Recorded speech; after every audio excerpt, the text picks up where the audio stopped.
the latest in our series on the dark side of cosmetic surgery. Every year, around 5,000 Brits travel abroad for so-called weight loss surgery, where part of the stomach is removed. But ITV News has spoken to two women who have suffered shockingly and life-changing consequences from botched operations in Turkey. Both were promised that they would put them on the path to happier and healthier lives. But that dream has become a nightmare. One woman had more than 90% of her stomach cut out and will have to be fed through a pump for the rest of her life. The other told us she was declared fit to fly immediately after her surgery in Turkey, despite suffering internal bleeding. Ellie Pitt brings us this special report. Come on in. Peekaboo, you're on board today. Donna Smith wanted to lose weight but struggled to exercise because of a medical condition. She asked her GP about stomach reduction surgery but was told she was not severely obese and so not eligible for the operation on the NHS. She decided to pay for it herself and flew to Turkey, where the clinic team began preparing her for the procedure as soon as she arrived. They made out that this was really exciting and everybody was all excited and upbeat, and that was how they were acting. I was never told there was any risks, ever. Gastric sleeve surgery involves permanently removing up to 80% of the stomach. The patient is then left with a smaller sleeve of the organ.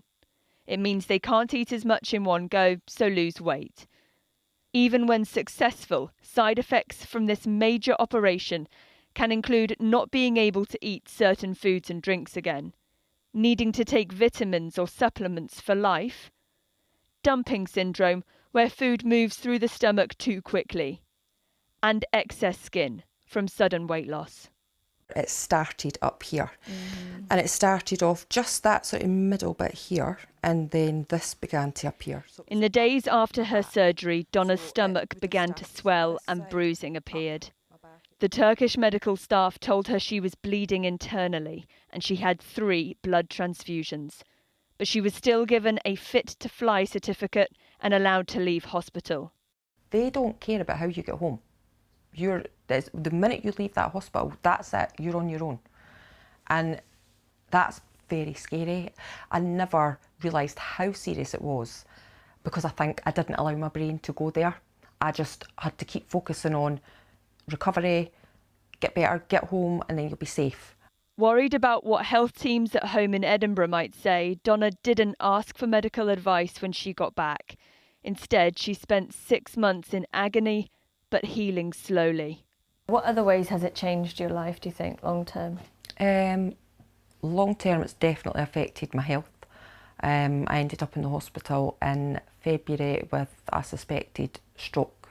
I also had some sort of convulsion in front of my kids, and the doctors did ask, have you been under any stress?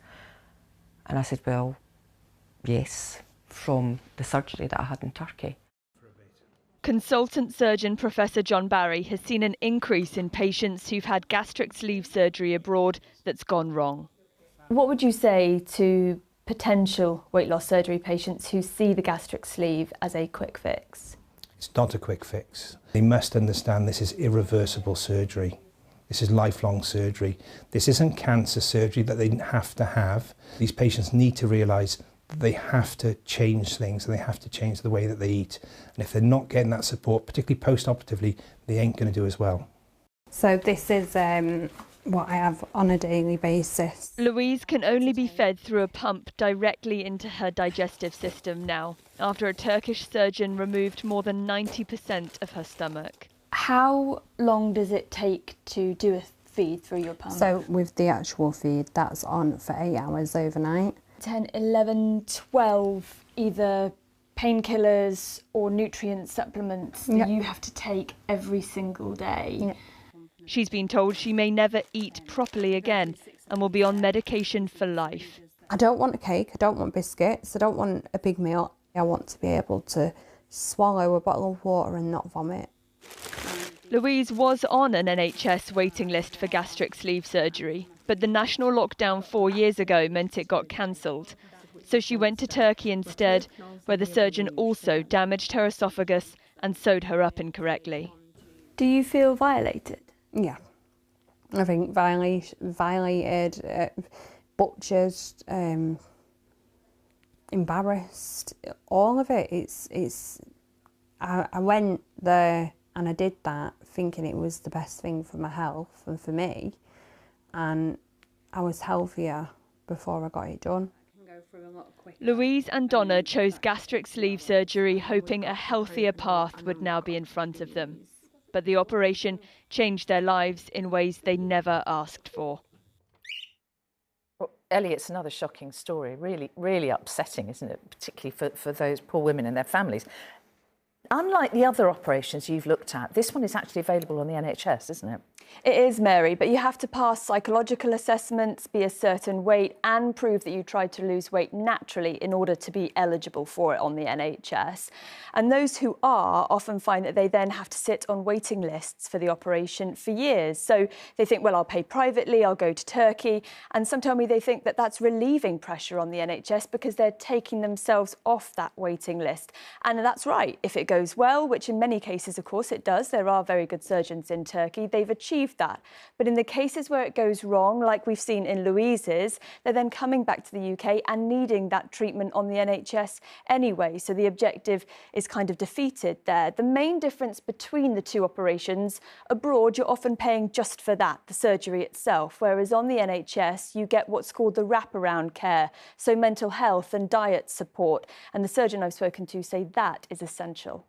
Indeed. Ellie Pitt, thank you.